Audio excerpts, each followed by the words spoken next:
Bonjour tout le monde, c'est Sébastien du blog immopourtous.com. Aujourd'hui, je vais vous parler du viager immobilier.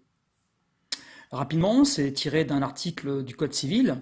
La vente en viager immobilier est a priori destinée aux vendeurs assez âgés souhaitant s'octroyer un complément de revenu. En contrepartie, l'acheteur reverse une rente jusqu'à son décès. Pour faire simple, l'acquéreur s'engage à verser une somme annuelle, trimestrielle ou mensuelle au vendeur, en fonction de son âge, et ce jusqu'à sa mort. Comme toute autre vente immobilière classique, les deux parties doivent être assistées par un notaire. L'acheteur devient le propriétaire du logement dès la signature du contrat.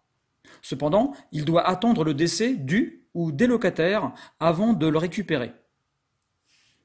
Les parties signataires doivent être en bonne santé physique et mentale. L'acheteur doit être majeur et avoir au moins 20 ans de moins que le vendeur.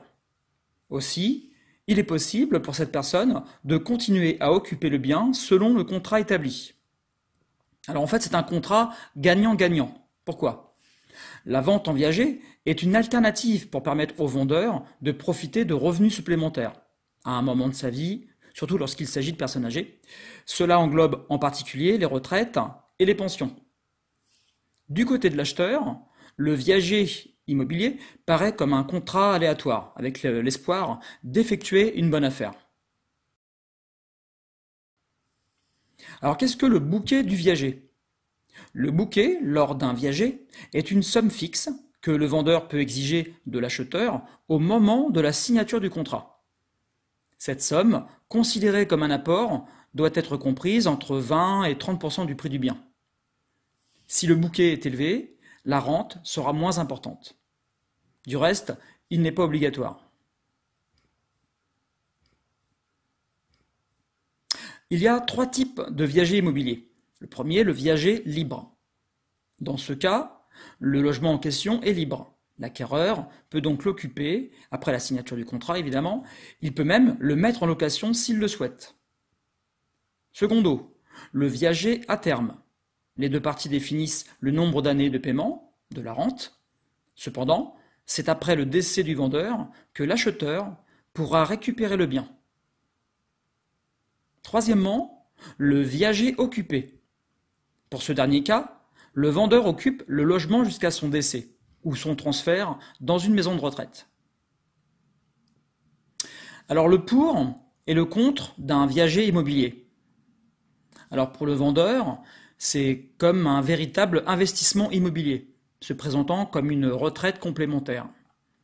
Ainsi, le couple de personnes âgées, sans enfants, n'ayant pas de source de revenus suffisants et réguliers, peut continuer à vivre décemment, ce qui va les aider à obtenir une rentabilité satisfaisante pour une meilleure qualité de vie.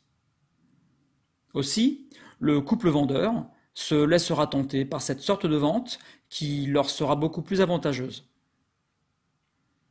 Par contre, ces héritiers ou leurs héritiers perdent le bien immobilier. Il ne peut reprendre son bien à d'autres personnes.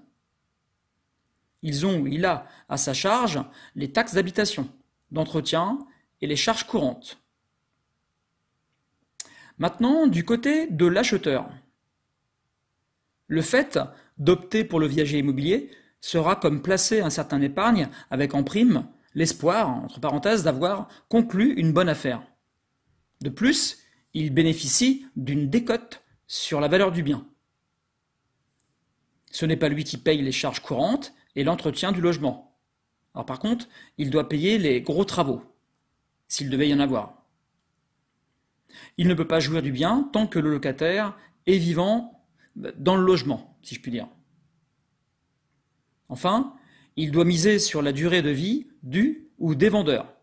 Il peut donc payer plus que la valeur réelle du bien si le vendeur vit encore pendant un bon moment. Il peut donc payer plus que la valeur réelle du bien si le vendeur vit encore pendant de longues années. Sans compter qu'il pourrait décéder avant ce dernier. Alors personnellement, je n'ai jamais financé ce genre de projet. Voilà en quelques phrases un petit résumé de ce qu'est le viager immobilier. J'espère que je vous aurai éclairé votre chandelle, si je puis dire. Je vous souhaite à toutes et tous une excellente journée et vous donne rendez-vous pour une prochaine vidéo. Salut!